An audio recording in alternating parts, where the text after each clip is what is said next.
Hey, everybody. Hello. This is Cal. And I'm Kim. And you're listening to Shiny Things. Kim currently has her kitty best friend with the most beautiful pouch in all the land sitting on her lap. And she's so excited about it. He's going to bite me, so I put him down. What's new, Kelly? It's my birthday! Happy birthday to you. You live in a zoo. I'm not going to finish my song because I already sang to you. You did sing to me. I don't want to give you too much joy. And we already ate a delicious lunch. And we're sitting... I didn't think it was all that delicious. I was a little disappointed. Well, what do you want I think first? that a Greek salad should have just iceberg lettuce in it. Well, Caesar... And it had brown spots on it to begin with. Well, the Caesar salad didn't have romaine in it, but you know what? I'm okay with that. I'm picky. It was good.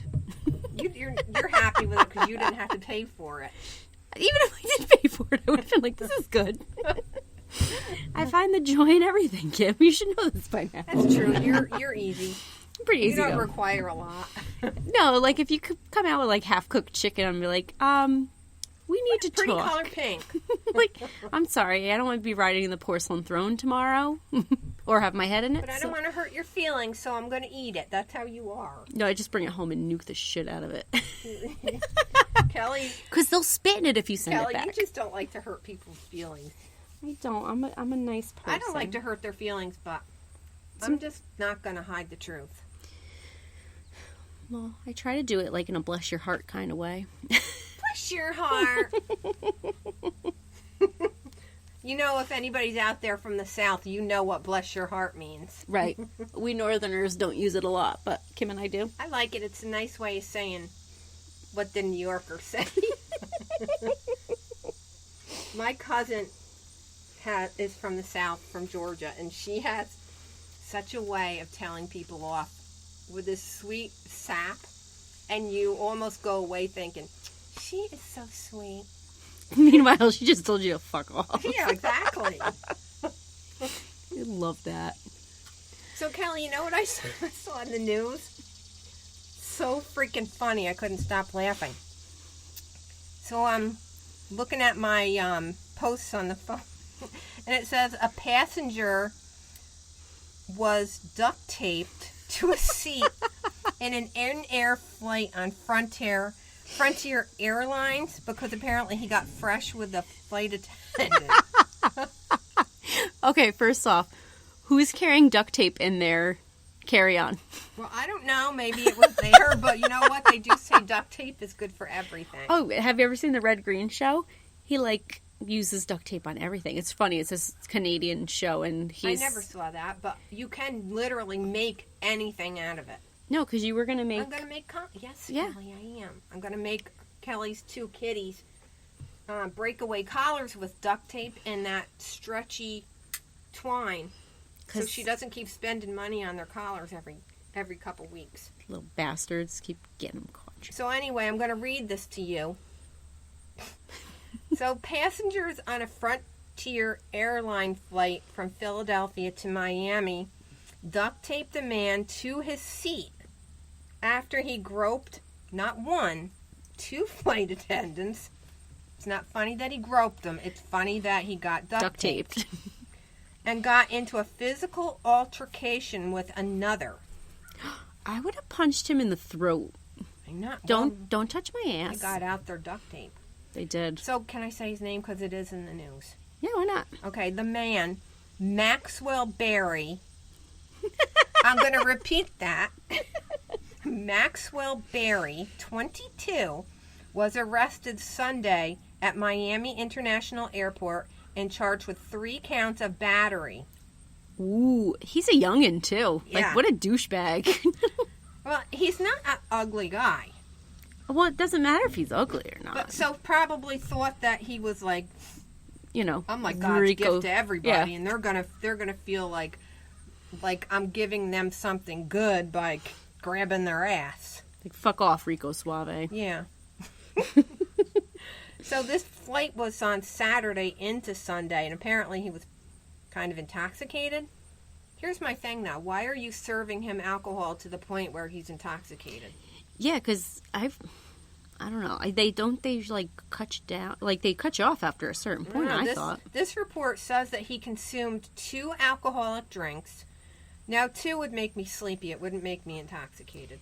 he probably had backup. I'm sure he had something in his carry-on. Listen, I went to Vegas and we flew first class, so we could have whatever we wanted to drink, and I never grabbed anybody's ass. No, it just control yourself. Right, and plus you go to Vegas to grab people's asses. Exactly. So this report says that Barry had consumed the 2 alcoholic drinks, and that after he finished them, he brushed his cup against the flight attendant's butt. And the flight attendant told him not to touch her. And then Barry ordered a 3rd alcoholic beverage, but spilled it on his shirt, according to this report. And it also said that he went to the bathroom and that when he came out, he was shirtless. Put that on. Put your wet shirt on. Right. No one wants to see that, Mr. No. Barry. Exactly. Now my screen just messed up, so hold on. Let me find my place again. So he rubbed her ass with this empty cup. Got another drink, spilled it, went to the bathroom, came out shirtless. And that when he came out shirtless, the flight attendant told him he needed to be clothed and helped him get an extra shirt out of his carry-on bag. So then Barry walked around the plane for 15 minutes before he groped a second flight attendant.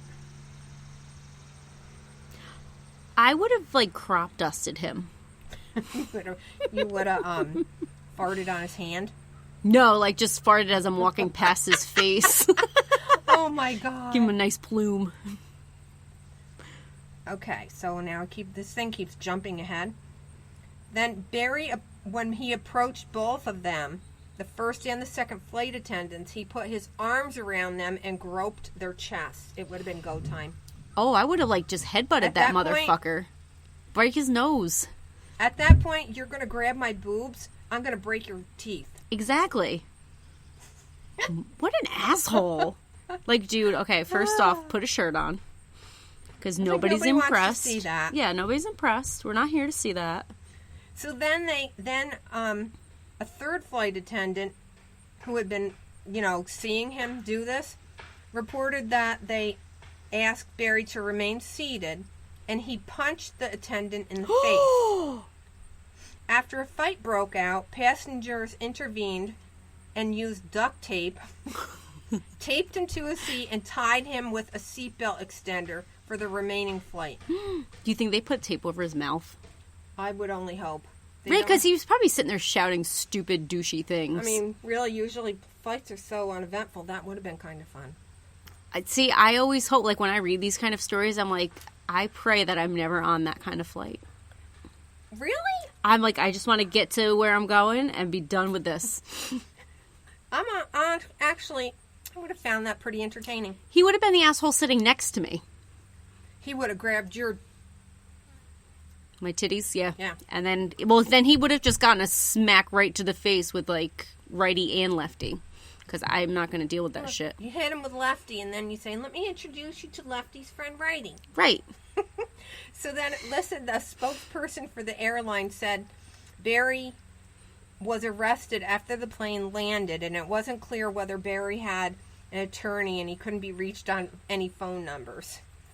The flight attendants involved in the incident were placed on paid leave pending an investigation for standard procedure.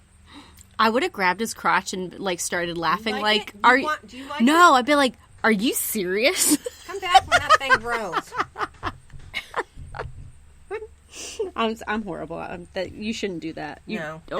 A punch in the face is perfectly fine. Yeah. Or, a throat punch or whatever. You gotta knock his teeth down his throat. That's all right, Or too. a crotch, like, just knee him. This is just us hypothetically speaking. I'd do it. So then don't throw the first punch. But make sure you throw the last one. Right. That's what I always told my child when she was in grade school. Finish that fight. You don't start it. So then, lastly, Frontier Airlines maintains the utmost value, respect, concern, and support for all of their flight attendants, including those who were assaulted on this flight. A spokesperson said, "We are supporting the needs of the team members and are working with law enforcement to fully support the prosecution of the passenger involved." Okay, here's my thing. Why were the flight attendants put on paid leave? I'm not saying they're not getting paid. Most people would be thankful and thrilled to stay home. But is that like some... Might be the corporation's policy. Maybe. Boy, I would have given anything to see that guy taped up. I wonder All if anybody right. has pictures. Maybe they'll surface. That would be Oh my God. awesome. If they do, we need to post them on our Oh, we website. totally will. I hope they duct tape. It reminds me of the ref where he's like duct taping his grandma, and David Leary's like, "All right, that's enough tape," and he's like, "I don't know. Are you sure?" Oh my God. You know, you can't fix something. You got to get your duct tape out. It Okay. works great. So when we go to Vegas, we got to put duct tape in our carry-ons. Okay. That's our. Pink. I'll get purple Okay. because they got to know what's up. Listen, we're just going to put it out there. We're going to Vegas. We'll say what flight it is. And if anybody messes with us, we're going to punch your teeth down your throat. Right, because that's how we deal with that. We're from New York, Kelly. There's Right. no other way to deal with it. It's my 3 feet of personal space, and if you get into that, that's a threat, and bam, Yep. down you go. I think that's fair. Easy as that. I think that's fair. Anywho, now that we've shown our violent side, I wouldn't say it's Kelly, no, we wouldn't do that. We would just ask politely, "Please refrain from being in my personal space." No, that would be me after I'm like, oh, I don't have a lawyer, so please refrain please refrain from suing me after I just assaulted you. Although you assaulted me first. So there, haha. Although our governor can get away with it, so Well, we'll find out. That's still an that's a evolving whole story. nother story that gets me wound up. You know how much I love him. More to come on that. Yeah, don't get me going on that. We have a whole different topic, and it's not about him. I know, moving on from a duct taped plane passenger. This week, because I'm still really deep diving into the Diet Love Pass. Sorry, we're outside, so you're going to hear like the cicadas, and this is actually the governor's personal flight path, so you'll hear a lot of helicopters, and we also have like a Metaflight thing coming through here, so. All right, beats on helicopter. But today I wanted to tell the story of Champ, the lake monster. Okay. So Lake Champlain is a natural freshwater lake in New York that borders the U.S. and the Canadian border. It also borders Vermont. So it's a big lake. It's in actually part of Clinton County and Essex counties. It's approximately 490 square meters and 125 miles long. It's a big fucking lake. It's the 6th largest lake in the U.S., but it's also known for its very own lake monster, Champ. Which isn't super original, if you ask me. Champlain, Champ. I mean, as far as nicknames go, I mean, it's... Although Loch Ness is... Why Nessie would- is the monster. Why would they call Bigfoot Bigfoot if he didn't have a big foot? Who knows? You gonna Maybe, call him Tall Boy, or... I mean, well, maybe when we find him, though, he might not have big feet. that's true. We don't know. Well, you're gonna find him, right? I'm gonna. You and Frank. Me and Frank, we're going to find Bigfoot. So, Lake Champlain is actually named after Samuel de Champlain. In 1609, Champlain wrote about a monster he had actually witnessed in the lake. He described it as a 5-foot-long thing, as thick as a man's thigh, with silver gray scales that even a dagger could not penetrate. So this thing had, like, armor, almost like an armadillo. Wait a second. The monster is as big around as somebody's thigh?